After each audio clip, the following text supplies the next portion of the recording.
WireShark is an amazing tool for any network or security guy, so let me show you how to capture and analyze network packets with WireShark, all in an ethical way, of course.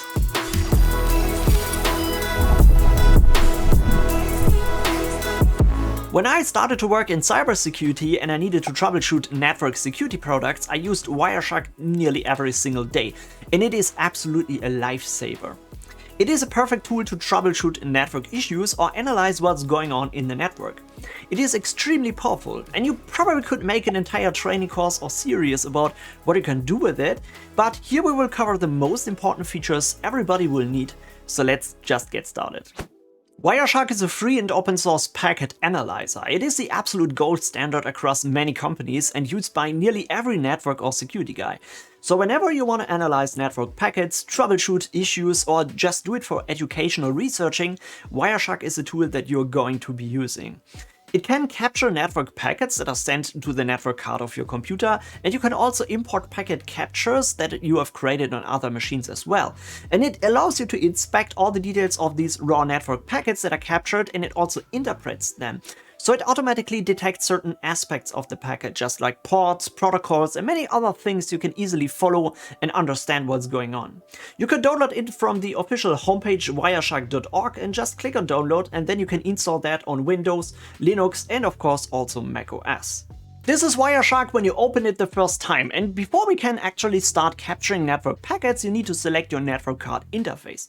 So depending on your setup, that usually shows up any wireless adapters, Ethernet cards, and etc. So in my case, you can see I have many network card interfaces, and this is because I also have some virtual machines on my Windows PC, just like the Windows subsystem for Linux. I have a default switch for my Hyper-V machines, and also my VPN connectors for Tailscale and whatever. So first of all, you need to identify your main network card interface, usually your physical network card or your wireless adapter. You want to capture any network packets. In my case, it is the vEthernet bridge, and this is a virtual bridge between my physical network card interface and a virtual switch for all my virtual machines, right?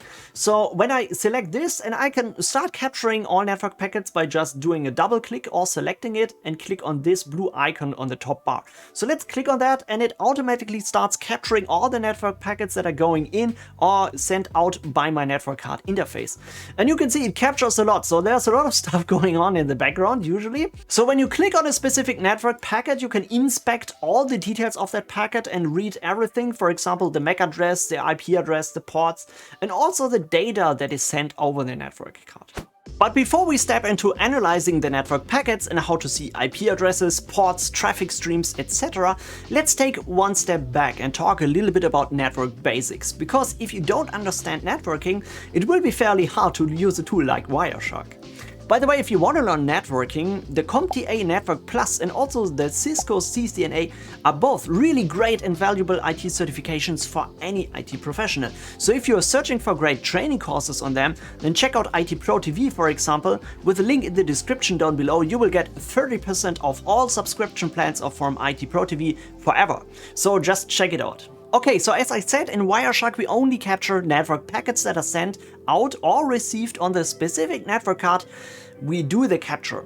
So in any wired network, we usually only see packets for our PC and not for other devices in the network. That was a bit different back in the days when we had hubs, but nowadays network switches are smart enough to know on which Ethernet ports our PC is connected, and it will only send out traffic that's intended for our PC.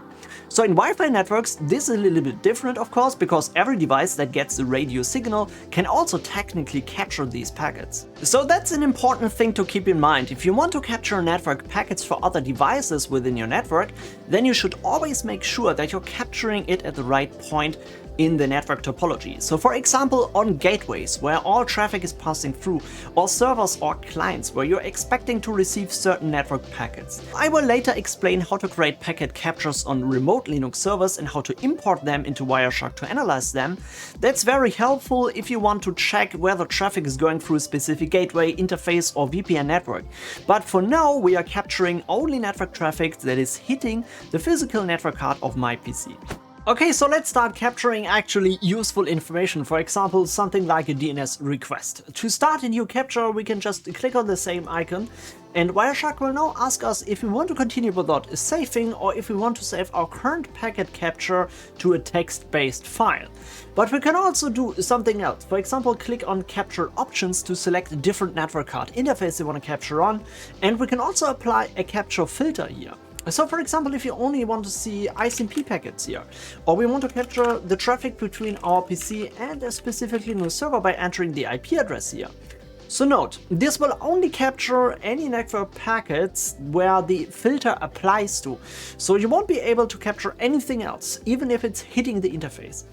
So this can be very useful to shrink down the size of the packet capture file. For example, I was once doing packet captures on big data center gateways where those files get really large in a very short amount of time. For example, every second it grows in a few gigabytes, right? In this kind of situation, it can make sense to shrink down the size by only inspecting specific protocols or specific IP addresses. But on a normal PC, you usually can capture everything here and filter it later in WireShark. So let's start another capture and actually try to do some DNS requests and analyze them. So for example, let me open a new terminal here and I will use my Windows PC to generate some DNS requests. For example, let's do an NS lookup to golem.de. And when I hit enter, my PC will generate a DNS request to my primary DNS server that I've configured, in this case sophos.creative.home, and the server will respond with an IPv6 and an IPv4 address. Okay, so let's go back here to WireShark and let's stop the capture and try to find the DNS request. So you can see this can be usually hard, right? Because there's a lot of stuff going on in the background. But we can also filter here. So let's only filter DNS packets, for example. And you can see there are a few DNS requests my PC has done in the time frame when we did the packet capture. So for example, you can see there is dl.acronis.com, which may be some telemetry from my Acronis backup software that is running on my PC, or Outlook Office 365 is doing some email stuff, or whatever. But we also have our golem.de request, and you can see that we actually have 4 packets here for golem.de. We have 2 requests and 2 responses, even though we only did 1 NS lookup. And this is because NS lookup will always try to resolve an IPv4 and an IPv6 address. So we have 2 requests here and 2 answers. And if we select a specific packet, we can now inspect the raw bytes, but also WireShark helps us to translate this in a human readable way. And when you try to analyze network packets, you should always follow the general pattern. Because they are encapsulated in different protocols, these work on different network layers. If you are familiar with the OSI model, layer 1, 2, 3, 4, 5, 6, and 7, you are very familiar with that. So we always start with the Ethernet frame. The physical layer, the preamble stuff and so on is usually hidden by WireShark, but you always start with the Ethernet frame and analyzing this. And here we have the Ethernet 2 protocol.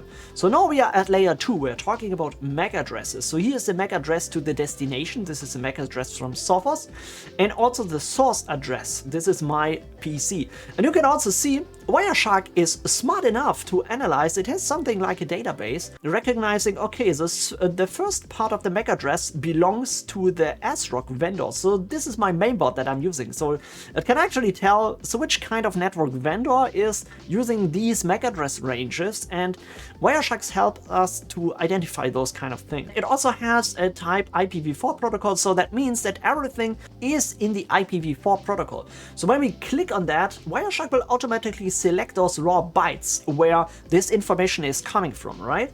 And in the IPv4 protocol, we are now talking about layer 3 IP addresses here. So here's the source address and the destination address of my PC and the gateway. And when we go one step further, we are taking a look at the UDP protocol. So now we are at layer 4. We are talking about protocols and ports. So the UDP port 53 is reserved for DNS, and therefore WireShark knows, okay, this is a DNS request and I need to interpret all this data that is included in the packet as a DNS packet. And when you click on that, you can also see there's a query here. Our query is to golem.de. It is a type A query, which means IPv4. We can also select the corresponding IPv6 request. There's the type AAAA, which means IPv6. right? You can see it here. And we also have a corresponding response from our gateway. This is the first one. This is the IPv4 address. When we scroll down, you can also see the answer here. So that means golem.de is at this public IP address, and there is the IPv6 address. So this is how you can analyze network packets, and you can also inspect all the data, what is included in the packet. Okay, but what about web traffic? Let's, for example, try to capture web traffic. So let's do another capture, and I will try to open a website. For example, let's open the website, thedigitallife.com, which is a really great blog if you want to become an IT professional and you want to learn more about tutorials about Linux, DevOps, Docker, Python, cybersecurity. Read other stuff about me and about my resources and GitHub pages. Yeah, there's a lot of great stuff on that homepage. And because I just did this request, let's go back in WireShark, stop the packet capture, and let's try to find the HTTPS packets. Now we can still only see the DNS packets. This is because the DNS filter is still active. So click on that X to remove that filter. And now we see all the packets that have been captured. You can see there's a lot of stuff going on there. And it can be quite hard to find the HTTPS packets. You can also see there is something like an HTTP. This is unencrypted traffic. So this is a great example. Let's first of all take a look at this here. I don't know what that is, but HTTP traffic is unencrypted, so we are able to see all the data. We are seeing the HTTP request and the response with the 200 OK, and we can actually see the data. But anyway, let's search for our HTTPS request. So now we can filter based on HTTP, but then we only see the HTTP and not the HTTPS request. So how can we filter on that? We could basically filter by port, because you probably should know that HTTPS operates on the TCP protocol on port 443. So maybe search for the protocol TCP and search for port is equal 443. So now we only see HTTPS connections that are operating on that port regularly. And we can now scroll up and try to find our specific requests. You can search for different things here, and I will show you how to identify the specific requests, even though the data is encrypted and we don't see the HTML code inside these packets. But an HTTPS request always starts with a client hello. And the client hello is part of the handshake that the client does with the server. So they do something like an SSL, key exchange, and all this stuff, right? So we can also always search for TLS handshake, for example. So let's apply this filter, and then we only see packets that are part of handshake processes from the TLS protocol. For example, a client and a server hello, the certificate, and the key exchange that's happening here. Although all this traffic here is encrypted, there's one particular part that is still unencrypted inside the client hello, and this is the SNI, the server name identifier, which usually contains the domain of the website you are browsing. And we can also filter by that. So let's try to search for TLS handshake, because included in the handshake, and then extensions underscore server name. So the server name, and then we can search for a text, thedigitallife.com. And now we get our specific client hello, the request that our client does to the Digital Life webpage. And you can see the information is unencrypted in here. So anyone that is sitting between your PC and the network traffic, maybe at the gateway or anywhere in the network in between, can actually see which websites you're browsing. Maybe some of you didn't know that. Okay, so let's take a look how we can actually see all the traffics that are corresponding to that particular connection, because all the requests are separate connections. So now in WireShark we can use something like this here. We do a right click and select follow TCP stream. So now we get all the information, the whole TCP stream requests that my PC was doing. You can see it is going to the digitallife.com, and it is an HTTP 1.1 protocol request. But then all this information that comes here, that is usually the data, is encrypted information, so we can't see inside the HTML code or can inspect any passwords or anything like this. So that is a good news, right? Even though you can always read the URL because you can inspect the SNI and encrypted web traffic, you can't see the data. Okay, so I hope this was quite interesting, and you can also analyze what is going on. I will also show you something else. So for example, if we scroll down here, you may see some retransmission here. For example, this here, the encrypted handshake messages. We also see duplicate acknowledges here, spurious retransmissions. There's even more stuff going wrong. So this is something you usually see in network traffic. So there are always things going wrong. There are always packets that are missing. And this is because the network protocols always have issues, right? Especially in wireless networks are much more errors happening. And this is kind of normal. This is nothing you should be worried about.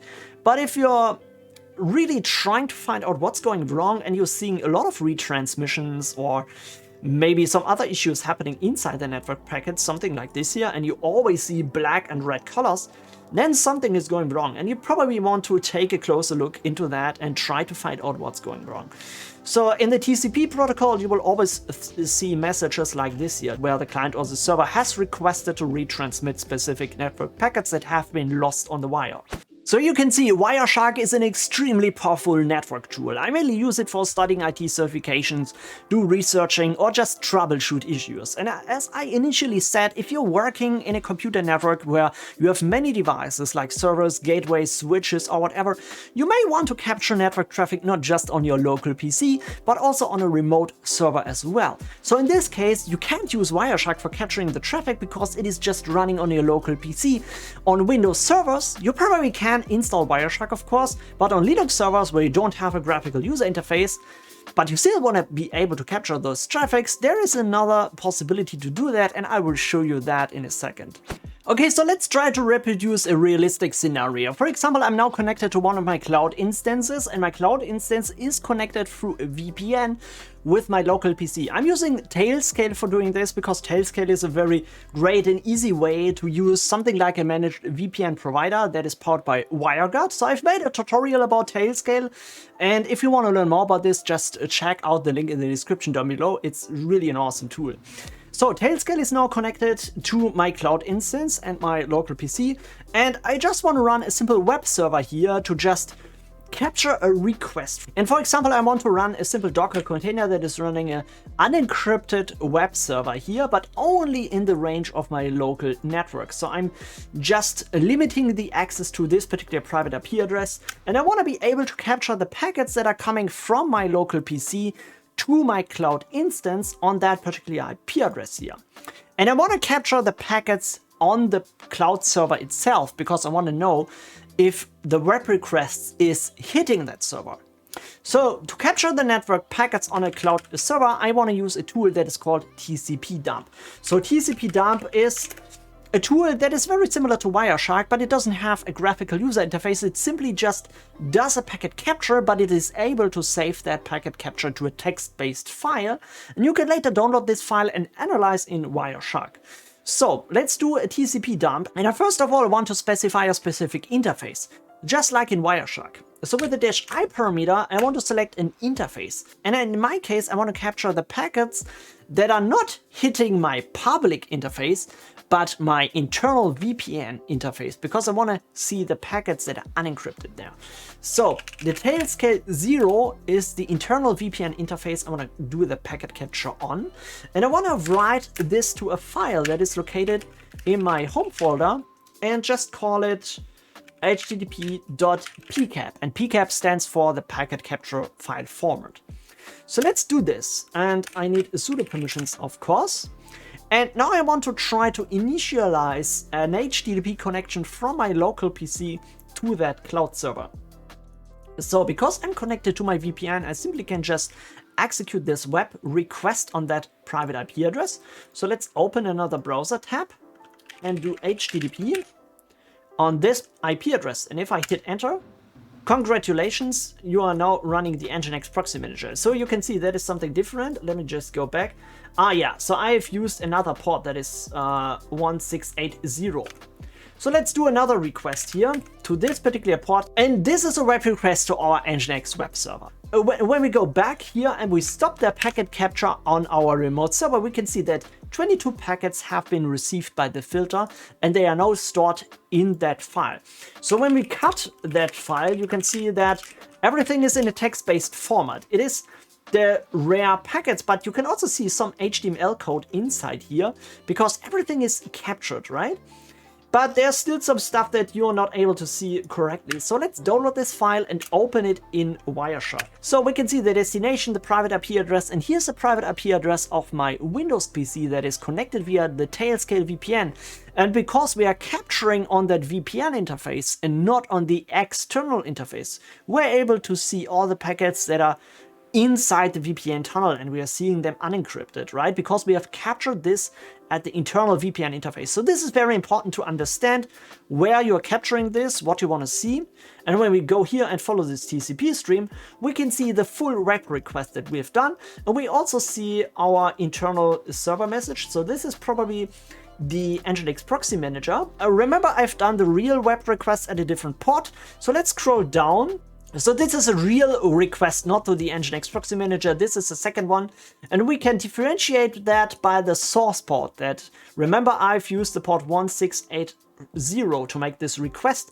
And if we now follow this second connection, we can actually see that there is our HTML code for online documentation. This is welcome to Nginx. So this is our real web request. And we can now use that to analyze it or do some troubleshooting, whatever is going wrong. Okay, so this is really quick what you can do with WireShark. I know you can do so much more with it, but this was just a short presentation on how I've used this tool to troubleshoot network traffic or to find out whether specific traffic is hitting my servers or going through a VPN or whatever.